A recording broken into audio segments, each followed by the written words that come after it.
I'm sure I'm not alone in saying that I have been excited for Sonic 3 since experiencing the hype that was the Sonic 2 post-credit scene. It finally released about a week ago, and as the massive Sonic fan I am, I had to go and see it opening day. And I walked away very satisfied. I'm not going to delve into spoilers until right near the end of the video when I talk about the post-credit scene, because I have lots of thoughts, but I will give a warning before that happens, so if you haven't seen the movie, you can stick around until then. Going into this third installment, I was very curious on how they would handle the story. It was clear from the trailers that they wouldn't completely follow Sonic Adventure 2's, and honestly, I was completely fine with that. I enjoy that game's story, but there's a lot of stuff in it, and I don't think I would have enjoyed the movie nearly as much if they just copy and pasted that game's story but rushed through everything. Instead, the movie kinda does its own thing while still keeping some components from Adventure 2's story. This approach really helped the movie stand out as separate from the games and made for a plot I found to be pretty engaging. A big complaint people had with the last movie was that the humans were in it way too much and that the whole marriage subplot was taking away from the Sonic stuff. I didn't mind the human stuff that much, I even thought it was kinda funny.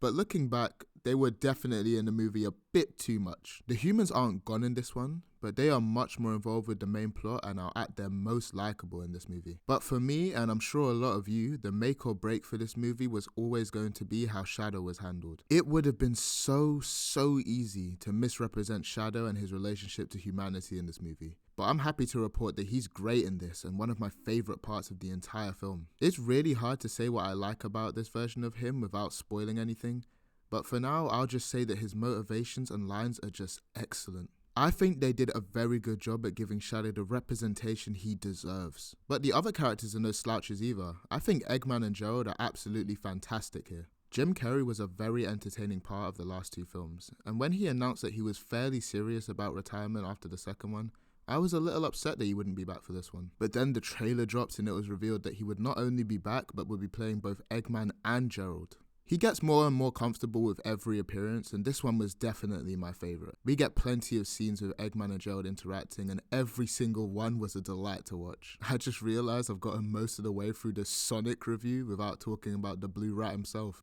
Sonic, Tails and Knuckles are the best they've ever been in these movies. I say in these movies because I've only seen like one episode of the Knuckles show, and that Flames of Disaster clip out of context. The Flames of Disaster! They're friends from the start this time, so we get to see them bounce off each other in some very entertaining conversations. I can honestly say I'm warming up to movie Sonic, and he's becoming one of my more favourite interpretations of the character. Tails has a lot more to do in this one, and Knuckles is even more lovable than he was in the second one. I think overall, the characters are what contribute most to this movie's solid quality.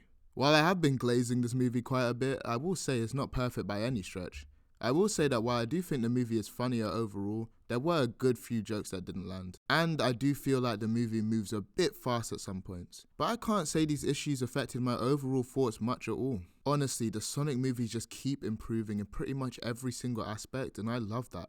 The characters they introduce from the games, the action, the story, the performances, everything keeps getting better. The first Sonic movie barely had any references, but now we get lots of musical references and lines for the fans. It's not like you need to get the references to enjoy the movie either. They just enhance it if you do get them. And I think that's the best way to handle references in a movie like this. There were moments in this movie that were so incredibly hype, and it was a great experience watching it in a packed cinema with many other Sonic fans. So yes, as the title of the video subtly implies, you should watch Sonic 3. Whether you love the franchise or not, it's a great time, and I'm very excited to see what comes next.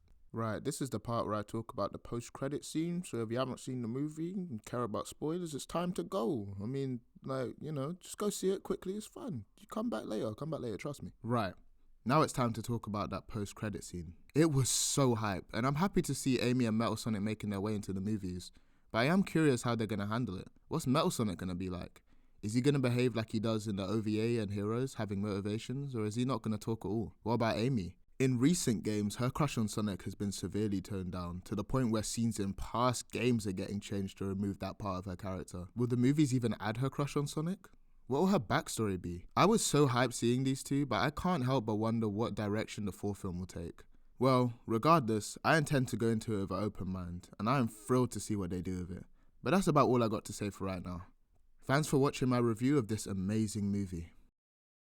Oh my, the last act of this movie was so cool!